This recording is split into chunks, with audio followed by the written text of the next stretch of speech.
Good evening. Good to be with you. I'm doing a stand-in talk because I was busy with clients and other meetings I had to attend today.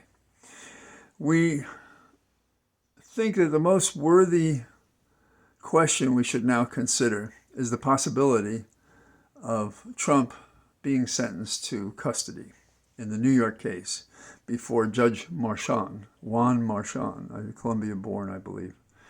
And why is this important? I think it's important for a number of reasons. First of all, we all have a fair sense that not all men are treated the same before the law.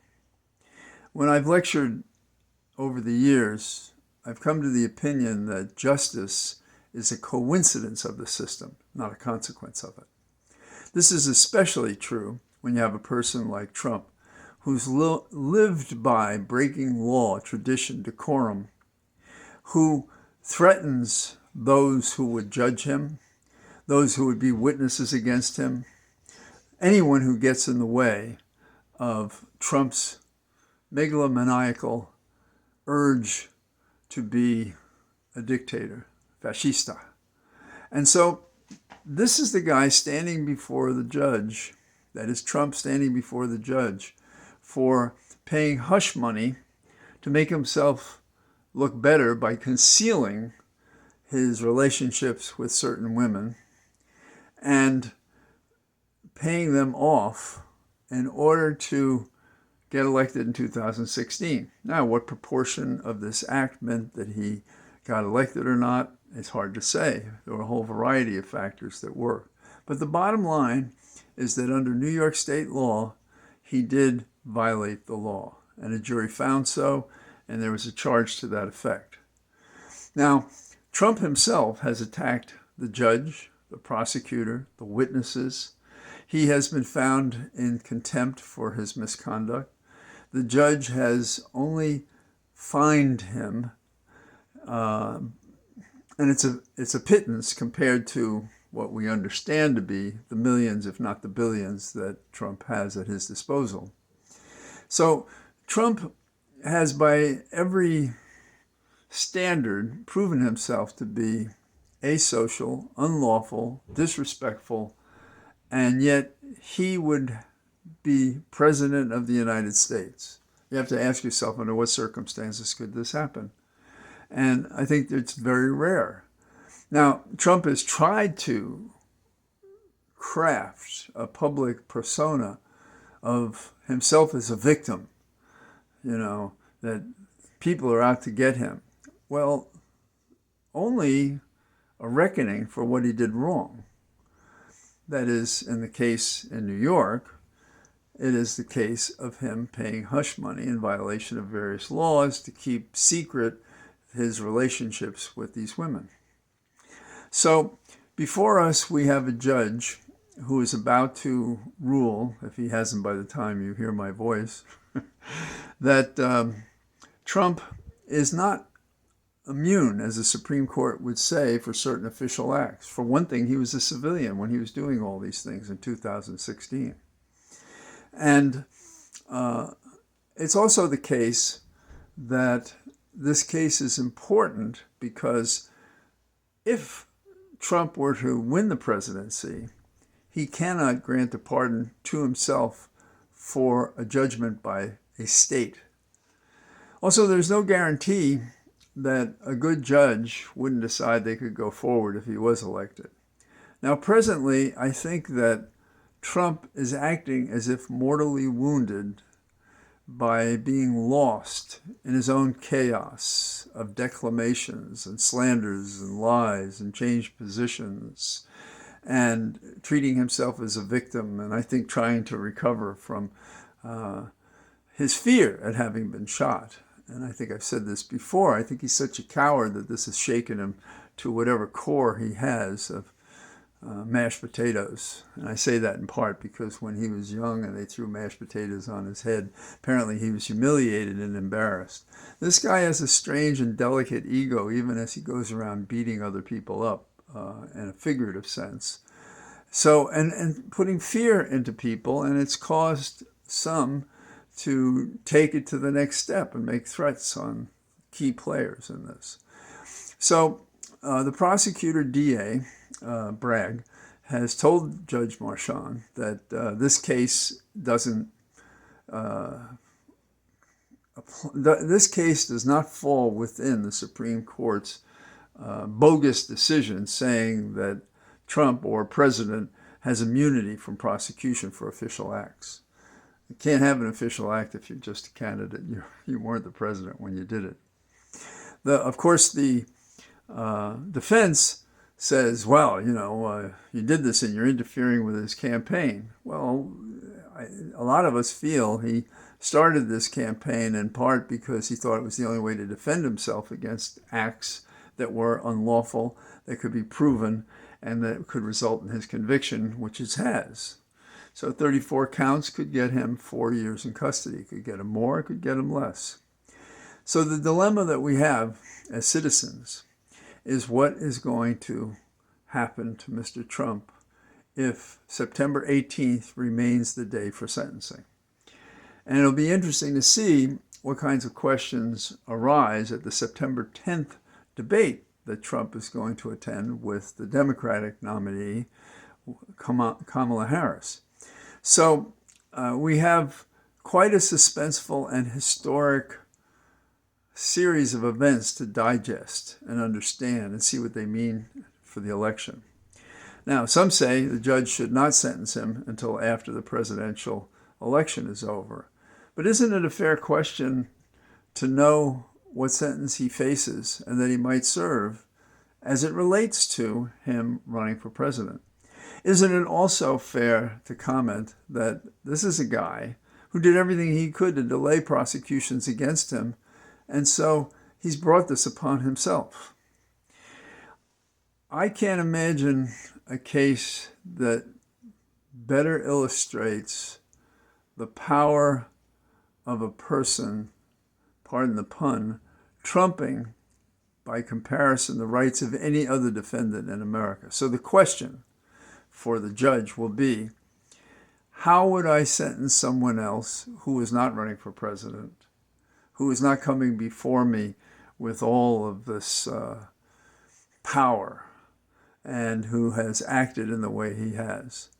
And the judge has pretty consistently in the past treated him as he would treat someone else, although I bet you he would have put somebody else in jail for the contempts that were shown to the court by the violation of his gag orders involving threats to the judge, staff, jurors, prosecutors, prompting more than threats in exchange in response to being incited to these unlawful actions by Trump himself. Now, I think all of that should be part of any sentencing that he has to deal with.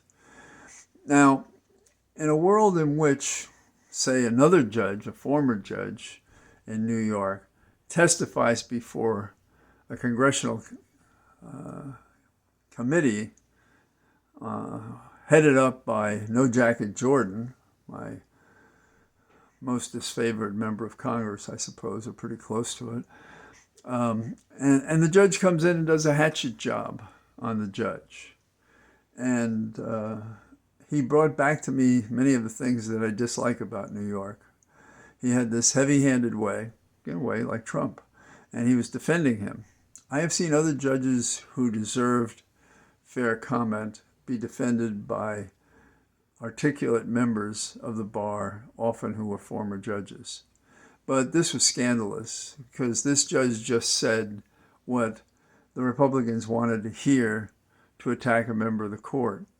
Now, any of you have had any experience with the Hill, when you ask them to help you on a case, they say, oh, it's before the court. I will have to wait and see what happens. We can't get involved until after that. But there's not a word in this case. Are they going to seek to appeal it to get around it? Perhaps. Now, the judge will, A, decide the defense motion to throw it out. They have the benefit of the prosecutor saying, hell no. And the judge's past rulings that have been articulate and carefully rendered to be quite fair, in my opinion, and if anything, gave the benefit of the doubt to Trump. Of course, Trump doesn't see it that way. But Trump, this great energizer bunny, couldn't keep awake in court, showing, in another way, his uncivility to the jurors, to the procedure, to the court, which you can't overlook in this sense. If it's apparent to you and I, it's apparent to everyone. And how do they think that that helps his efforts to get reelected? And how does he think that helps him with the judge who's going to sentence him? And doesn't he then get what he deserves if the judge decides September the 18th is the day, and I'm not going to grant you bail pending appeal? I think you should get started on this. Could do that. Probably wouldn't. And says, and your fine is such and such, and I want you to pay it by whatever schedule the judge says. And the judge then goes on to say that you have had every consideration to do better than the sentence I gave you. You've also had opportunities not to commit this crime.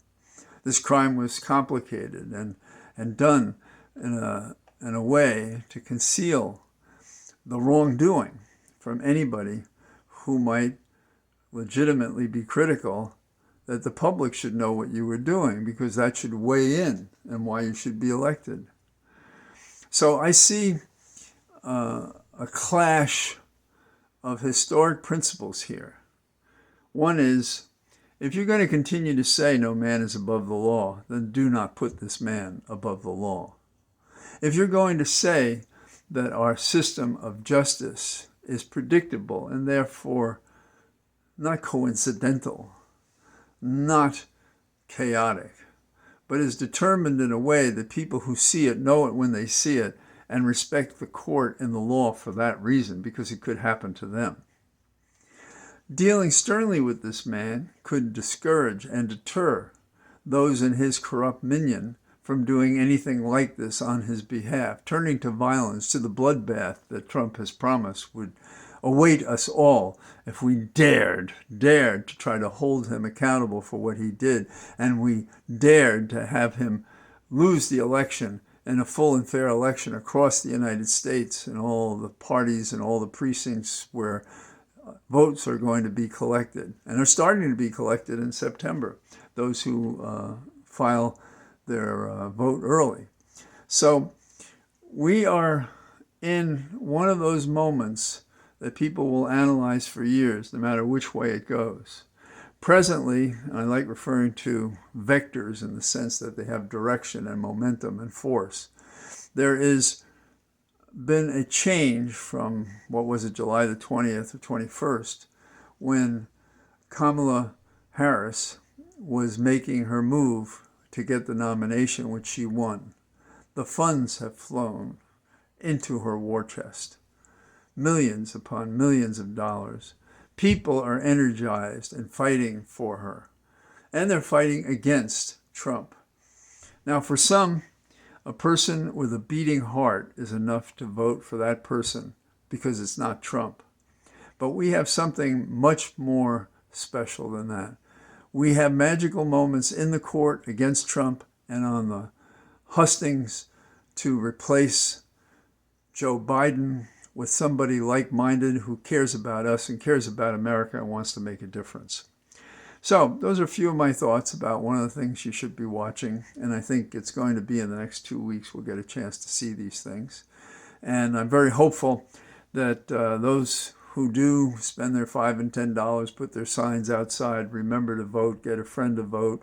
If you're in a position to help them get to the voting place, do that. Usually in GOTV, Get Out the Vote, moves, we always tell people, have a plan for what you're going to do election day. You're going to get up, you're going to go to what polling place, you know it, your voting rights are in order and stuff like that. The 7 states, which are the battleground states, you know who you are. We'll go over them at another time. There especially the votes are important because they become electoral college votes.